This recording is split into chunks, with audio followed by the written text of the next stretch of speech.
Hello everybody, hope you guys are doing absolutely wonderful today. In today's video I will show you guys how to solo the new universal tear that came out recently with the new Gohan unit. Now I know a good majority of you guys are looking towards getting that shiny Gohan unit, which will be exclusive and extremely rare. So I'll be showing you guys the best and easiest way to get it. So for example, this is the team we'll be running, as you can see down below. We'll be running with Gogeta, Vegito, Fern, Itachi, Bulma, and Speedwagon. As you can see, I've already had myself a fair share of Rohans, or Gohans if you please, but I'll be showing you guys how to solo it. So for the relics, you'd want something similar to this. You don't have to use this relic, you can always use the earrings, but I personally prefer this one. Similar thing for Vegito. Vegito is a unit that capitalizes heavily off crit, so you want to have crit rate and crit damage. Elemental damage doesn't really matter. It doesn't really matter what relics you put on this character. Same thing with this. An SBA relic would be nice. And for those of you guys who didn't know, the ex-Captain Unahara hat grants you 5% refund on units upgrades. So just free money for farms. But yep, just use this team and I will be showing you guys how to execute the macro. Let's do it. Alright everybody, so now that we're here, you're going to want to go here, take a macro slot, load it, make sure to click play before the recording starts. Then you want to click start. Skip the cutscene of course, and then you want to place your farms right here. Wait for the wave to end of course, and then after you want to place your Gogeta right about here, and then you want to immediately max out your Speedwagon. That is our ultimate goal. First you don't get it maxed out, you can always put an upgrade into your Bulma, and then you want to start immediately investing fully into your Bulma. Gogeta will have the first few waves, so you have nothing to worry about, so you can just focus on farming. So once you get your Bulma maxed out, then you want to get around to placing Vegito. Okay. Make sure not to click these cards. For those of you guys watching, sorry when I said you can't touch the cards. Shortly after doing the macro myself personally, I found that you can keep an auto clicker on the cards and the macro will work just fine if you follow the steps as I did in the video. So you guys can use the cards, make it faster for you overall in real life, and yeah, continue grinding. So we're gonna place one right here, we're gonna place one right here, and we're gonna place one right here. And then after that, we're gonna make sure we place our Itachis. We're gonna place one right here, and one right here. So what we're gonna do is we're gonna automatically put upgrades towards our Vegito and Gogeta as they'll be our carries for this run. We're gonna select the Prodigy Mage and we're going to do Vegito. We're gonna select another one, and then we're gonna do Speedwagon. We're gonna select another one, and we're gonna do Bulma. The reason we do this is so we can get crit rate on the other units.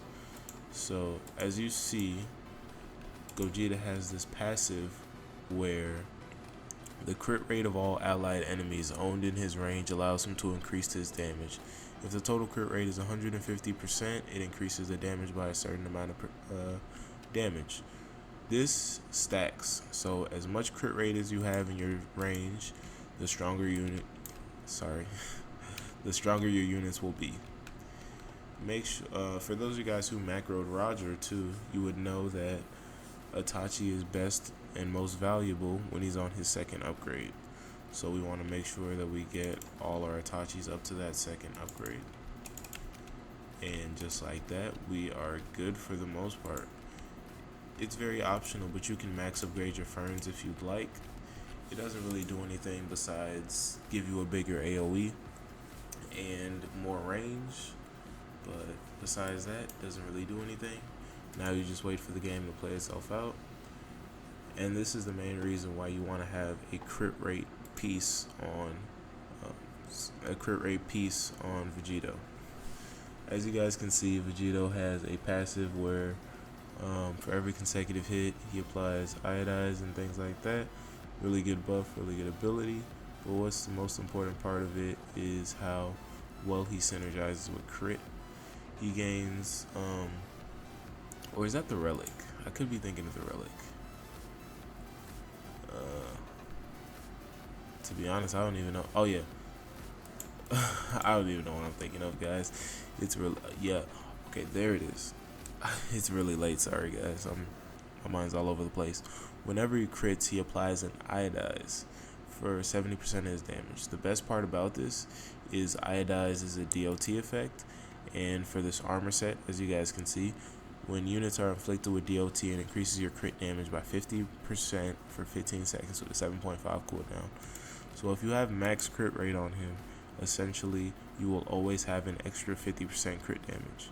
So just off of that alone, crit damage is his best path. Always has half crit rate on him. Jesus Christ, guys, I'm bugging. And as I told you, for the crit rate thing, it helps out with Gogeta too. For those of you guys who are like not aware, this is essentially the best team / duo to run in the game. Nobody is getting through a Gogeta, Vegito, and Fern trio. Greatest units out right now. The units in the update could be good. I haven't evolved Cell yet, but I do know that Gohan is okay. Personally, I'm not a big fan of that unit, but it's really whatever. So yeah, but I mean, yeah, it is what it is. I think the unit has its uses, and I think it could be good. I just can't find a use for it personally. So now that we've made it to the boss, it's the same old, same old. You just want to let the game play itself out, and you don't want to do anything. Make sure you do not touch the cards. If you touch the cards, it's going to ruin your macro. So when you get here for the buff cards, don't choose anything. Let the game choose for itself. If you wanted to, you could choose them, but I don't believe that it chooses them in the macro. So there's no point in interfering with the macro and essentially making it worse. So right as we're getting close to the end of our recording, he's gonna have another phase with cards. Make sure not to touch it. Don't use the cards. They're not gonna help you in any way, shape, and or form. Once again, let the cards be. One thing I don't really like, and it's a really nitpicky thing because, you know, I'm macroing, I don't like how long it takes for them to decide the card for you. I feel like they should do it a lot quicker, but that's just a nitpick.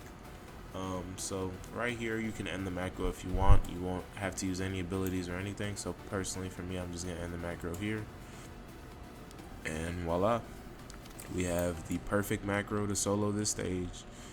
Now when you get to this part, you might be concerned like, oh, I need to do the clash or something. You don't have to do the clash. This team is so strong that it will essentially just shred his HP without having you to make you do the clash. I think the clash feature is okay, but it's I feel like sometimes it goes quicker than other times, therefore making it difficult, but yeah. So as you guys can see, we were able to solo it pretty easily. You don't get great rewards for it, and I'm not a fan of it personally, but it is what it is. As you guys can see, the macro is going to work, and it's just going to play for you like it always does. So I hope you guys enjoyed this video, and I hope this helped you out. And good luck macroing, and good luck getting that shiny. See you guys later.